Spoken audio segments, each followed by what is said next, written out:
Blogging for retirees. Extra cash for senior citizens. Chapter 1. An introduction to blogs and blogging. You've been hearing about them in the news. Your grandkids are talking about them. Your neighbors are talking about them. Heck, even the folks at coffee are talking about them. These blog things are everywhere. But where did they come from, and what's this all about? The concept of a blog is not unlike the idea behind a weekly newspaper column or personal journal. Basically, one person or a small group of people share thoughts, observations, and articles with readers. It makes a kind of conversation focused around a specific theme or topic.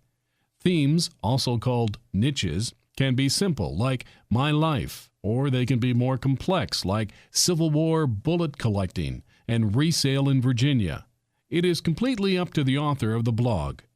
The word blog is a shortened version of the phrase weblog and can be used as both a noun and a verb.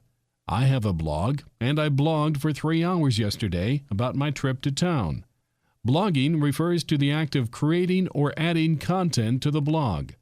This is also known as updating or posting to the blog. A blogger, not a fancy author, but rather is someone who has a regularly updated blog. Bloggers' collective creations are known as the blogosphere, which has grown from a mere handful of blogs 15 years ago to more than 120 million blogs today. All those blogs grew out of a movement to share content on a more personal level, which was born in the mid-1990s. When web technology became more user-friendly to individuals who lacked hardcore programming backgrounds.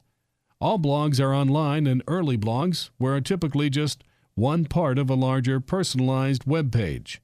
However, a blog doesn't have to be personal.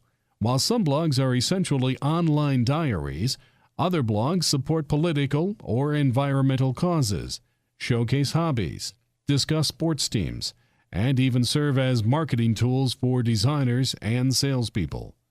As blogging became more popular in the late 1990s and early 2000s, specialized programs designed specifically with bloggers in mind were developed.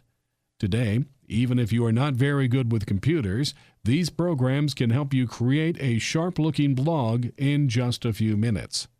Becoming an active blogger is as simple as typing. That's the only thing all bloggers have in common with each other. They can type, and they keep typing and typing and typing. Blogging doesn't require you to have a degree or special skill. All you need to get started in the blogosphere is common sense and access to a computer. So why wait? If you are interested in starting a blog, this ebook will walk you through some of the things you can do to get started and be successful. Over the next several pages, we will cover finding your niche, choosing your blog home, filling the blog, create or cut and paste, posting and search engine optimization, social bookmarking tools, understanding indexing and syndication of your content, resources for bloggers. A blog can be a stimulating creative experience as well as an opportunity to create some extra income for yourself in your spare time. Let's look at some ways to get started as a blogger, beginning with finding your niche online. Chapter 2. Finding your niche. Okay, so you've decided that you would like to start a blog and become a blogger. Congratulations. That decision is the first step in learning to make extra money online using a blog. The second step to making money online with a blog is finding your niche. Your niche is your topic or the special focus of your blog. Choosing a niche can be a challenge for any new blogger, whether they are just planning to blog for fun or whether they intend to use the blog as part of a commercial venture. Right now, as you choose your niche, you have a special challenge because you don't want to just have fun blogging about this niche. You'd like to make money from this niche as well. So what can you do to settle on that perfect topic? Actually, finding your niche is not that difficult. In fact, I can guarantee that by the end of this chapter, you will have a niche picked out, partially researched, and all ready to go.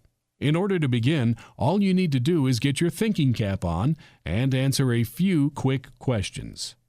Question number 1. Are you thinking about writing about your family? The answer to this question needs to be no. You are reading this ebook because you are interested in making money online by blogging in your spare time. While it would be nice to think that talking about your family could generate a solid part-time income for you through your blog, I don't want to be a liar. The sad truth is that talking about your family will not make you the extra cash you are looking for right now. Now, there are exceptions to this rule. If your family is uniquely talented or famous, you might be able to make a part-time income blogging about them. For example, Britney Spears' mother could probably blog about her and her early years, and people would read that.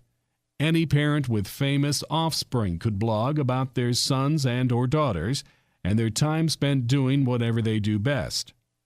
Not quite at that level? Then for the sake of this endeavor, it may be best to consider another niche for your blog. Question 2. What do you like? Since you will be spending a considerable amount of time with this niche over the life of your blog, it is important to choose a topic that you like and have an interest in writing about extensively. Look at your interests, hobbies, and passions. Just look at them and write them down on a piece of paper.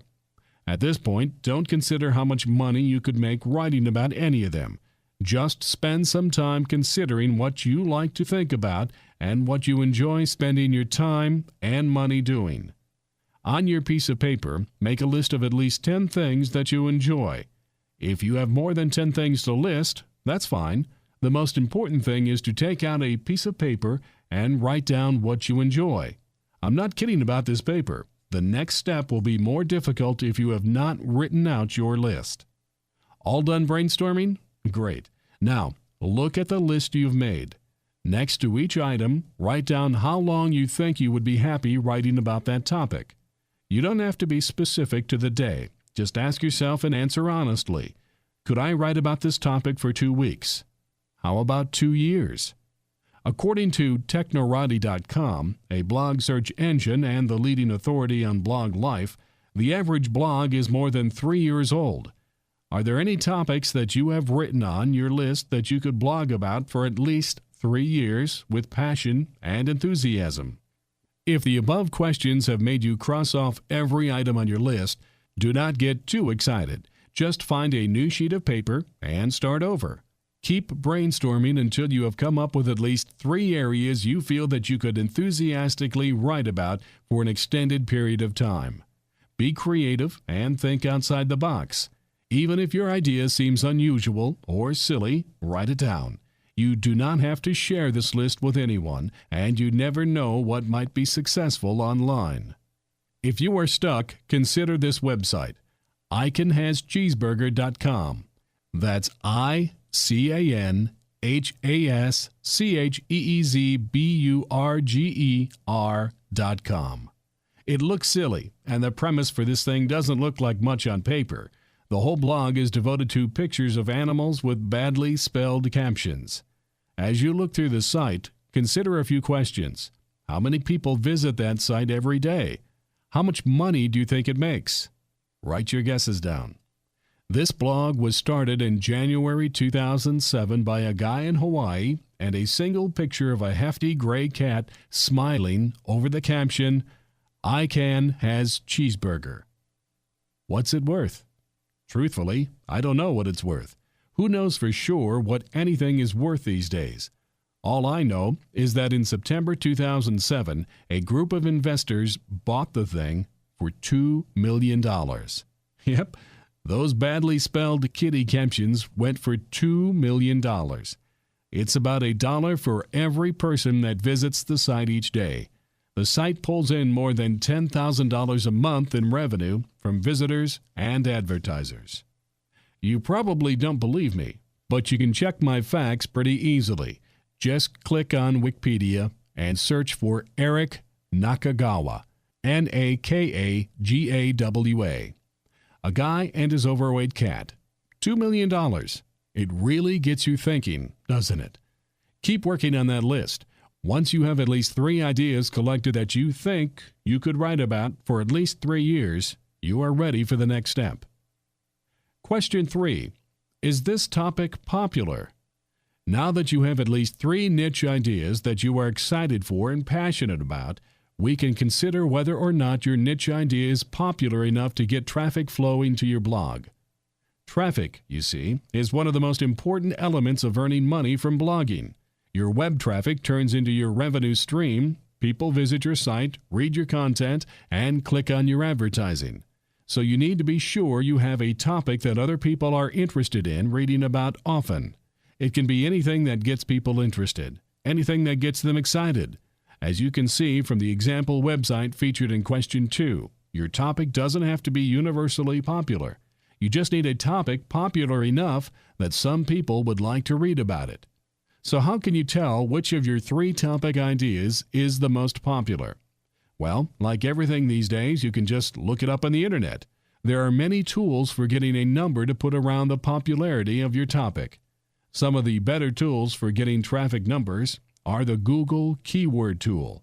You can just type in your topic, and this tool will let you know how many people are searching for that topic on Google and the words they are using to search for it.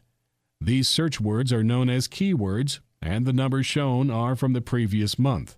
This free tool is available at adwords.google.com. Select Keyword Tool External. The SEO Book Keyword Tool. While the Google Keyword Tool is more straightforward, this tool, also free, will give you an idea of how many searches for your topic are being conducted all over the web. You can try it by simply entering a word in the box and clicking the Submit button. The website here is tools.seobook.com, keyword tools SEO book index.php. As you check out your niche topics in the tools listed above, write down the number of searches that took place last month for information on that topic. When it comes to deciding what you would like to feature as your blog topic, you don't have to necessarily pick the topic that has the most searches. What this kind of keyword volume research really does is give you a good reality check to ensure that there are other people interested in your niche. You want a topic that has a regular trickle of search volume, as that will translate into potential future traffic and revenue for your niche blog. For example, consider the keyword phrase U.S. presidential election. In an election year, and probably even the year before an election, this keyword would seem very popular. A niche blog dedicated to the neckties worn during the U.S. presidential election would probably get a lot of traffic during those 2 years. However, once the elections are over, the traffic would dry up. So while this keyword looks viable for a while, it ultimately fails the steady traffic test. Thinking of this steady traffic test, look over your list. Which topic have you selected that may meet the steady traffic rule today, but might not meet that test tomorrow? Question 4. Is this topic already dominated by another blogger or group of bloggers? Finally, as you look over your potential niches, it may be smart to consider the competition. Go to Google, Yahoo, and MSN and search for other blogs covering the topics that are candidates for being your chosen niche. Does it look like there are a lot of other blogs available on this topic?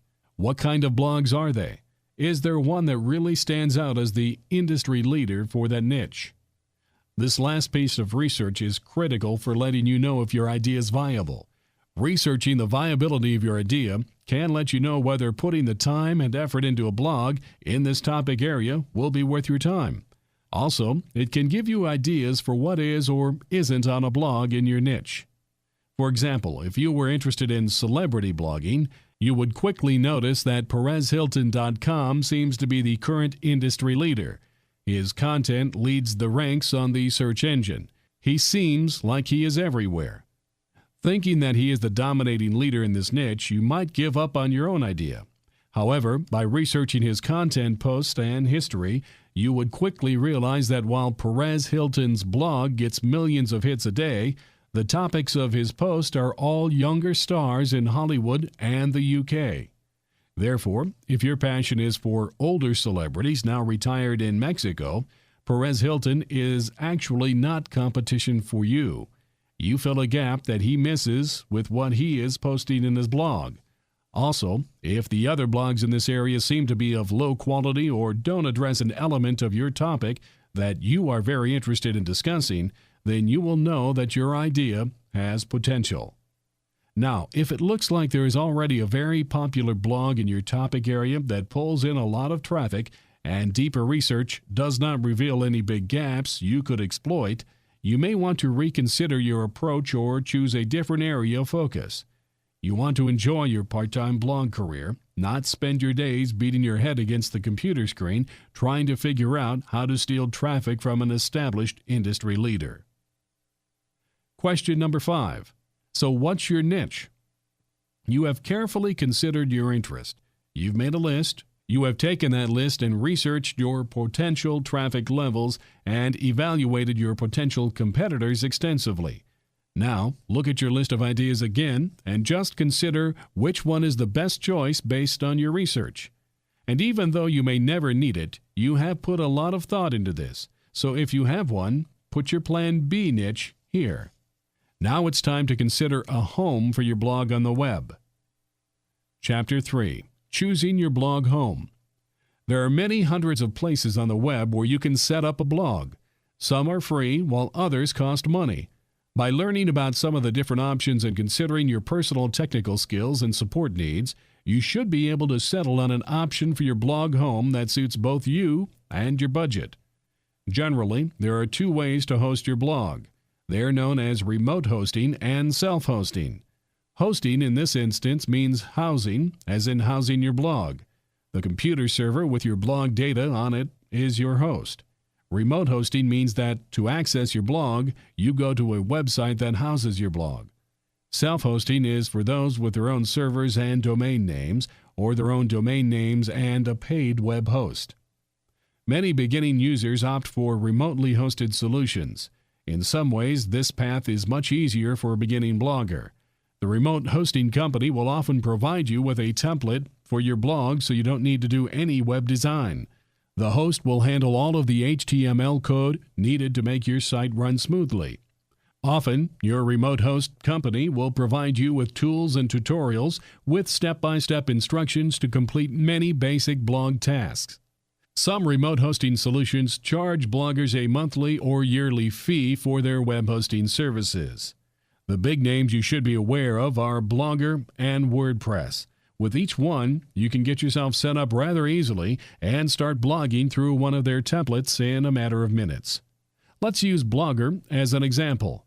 Blogger has several advantages because it is simple and it is a great site to get set up on so that you can practice your blogging skills if you are a new blogger.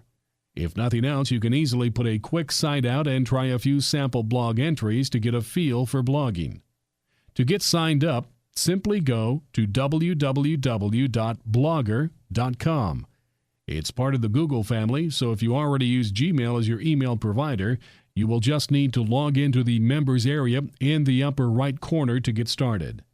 If you do not use Gmail, don't worry. A large orange button just below the sign-in area is Create a Blog, and it really only does take a minute. In fact, the hardest part of the whole process will probably be deciding on a name for your blog and choosing the template for your website. Even if you do use Gmail on a regular basis, you will still have to select a blog name when you log into the Blogger application. Once you are signed up, you can go through the process of selecting a template, colors, shapes, and etc. for your blog. Automatically applied, you can modify the look of your blog several times by just clicking around. Posting is equally simple. However, if you have been online for several years, you may not want to use these free sites or any of their prefabricated templates. Additionally, you may not like some of the features or feature restrictions, or perhaps you would just like to have more complete control over your blog. You may want to carefully customize every nook and cranny of your blog. If this is the case, and you have a little more web savvy, then you may want to pursue self-hosting for your blog. Self-hosting tools that are available to bloggers are many and varied, but one of the best, and the software that this ebook will focus on for the rest of the text, is WordPress Blog Software Suite. While the remote hosting side of WordPress, www.wordpress.com, is free, to use the self-hosting WordPress software, you will need a domain name, less than $10, and some kind of web hosting arrangement, which will cost you around $7 to $12 per month. We will cover domain names and web hosting options more completely in Chapter 8, Resources for Bloggers. For now, just consider that while the free versions are convenient, when you use the self-hosting software, you will be able to customize your site more completely, and you will be free to run all kinds of advertisements, which can be a good moneymaker for you. To get the WordPress software for self-hosting, go to www.wordpress.org. You can download the software for free directly from the website. Once you have downloaded the software, you will need to install it. Do not worry about this being hard or overly complicated. WordPress brags about their famous 5 minutes installation, and you will be up and running in practically no time. As an added bonus for beginning bloggers wanting to go the self-hosting route, WordPress offers a very detailed step-by-step instruction guide for installing and setting up their software at codex.wordpress.org/installing_WordPress. Chapter 4. Filling the Blog. Create or cut and paste. Now that you have chosen your niche and set up the technical shell of your blog with WordPress, it is time to get to the heart of things: content. Content is very important to your blog. The level of content provided goes straight to the heart and soul of the operation. Without good content, visitors will be disappointed in your blog and they are likely to click away and not return. Therefore, it is very important to have good content on your blog from the very beginning. Fortunately, there are a number of sources where you can get the material and data needed to make good content for your blog. However, while there are many places to learn and absorb data, there are only 2 ways that content actually gets added to a blog.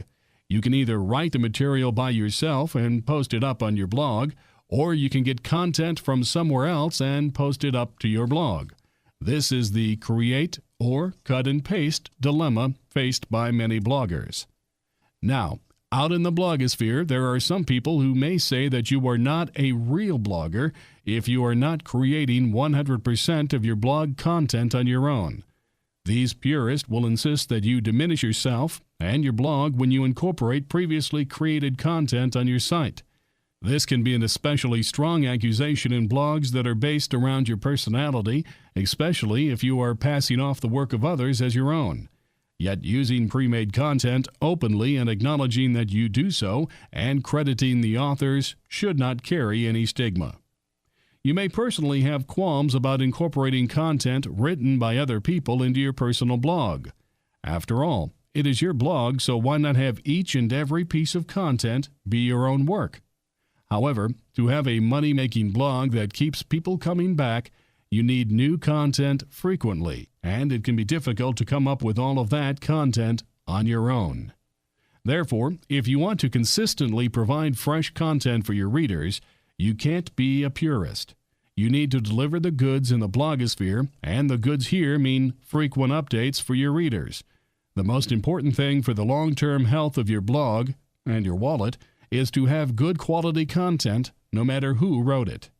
Naturally, the above is not to imply that you should take the work of others and pass it off as your own creation, unless you have hired a ghostwriter for that specific purpose. Any borrowed content should be properly cited, much as you would cite a quotation in an essay. But we'll talk more about what is known as content acquisition in a moment.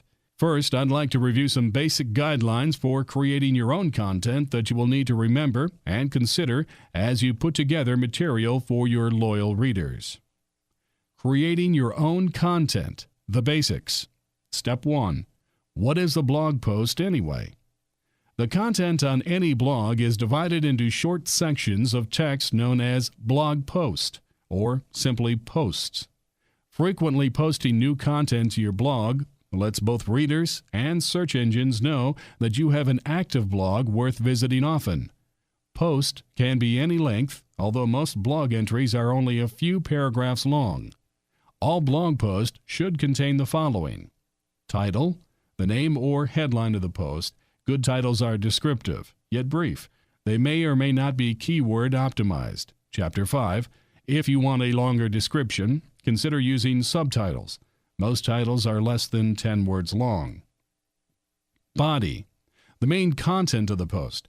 Most blog entries are just 2 or 3 paragraphs long. Long blog entries that go on for pages are often called rants. While the occasional multi-page entry is accepted, long rambling pages of text are not popular with many online readers. Post date. The date and time of your blog entry. Most posting programs will automatically timestamp your blog entry. If you usually blog at a set time, your users will learn this from your timestamps and visit according to when they know new material will be added. Some web programs have auto-post features that you can leverage. Content is loaded in advance and then added to your page at preset intervals. This is a wonderful vacation tool. URL. This is the address where your post can be found. It is useful to call this out so that others can link to your post. You will also want to include the URL of any cited material. Some blog posts also have a comment section where readers can post short or long comments on your blog. There is not a set mandate in the blogosphere about whether a blog needs to have a comment section. No one will force you to have an open comment section if that is not something you are comfortable doing. That having been said, it is a rare blog that does not regularly solicit feedback and comments from the readership. Chapter 8, Resources for Bloggers, has some tools you can use to help manage and even police the comments area of your blog. Determine your own personal comfort level with the thought of actively or passively managing a comment section. This will let you decide early on if your blog will or will not have a comment section. If you do choose to enable comments, a feature in your blog setup, remember that good blog etiquette mandates that you respond to comments made by visitors to your blog. You do not have to respond to everyone all the time, but regularly replying to comments is a good idea. Even if you don't like what was said, you have a duty to respond to your readers reasonably quickly and in a civil tone.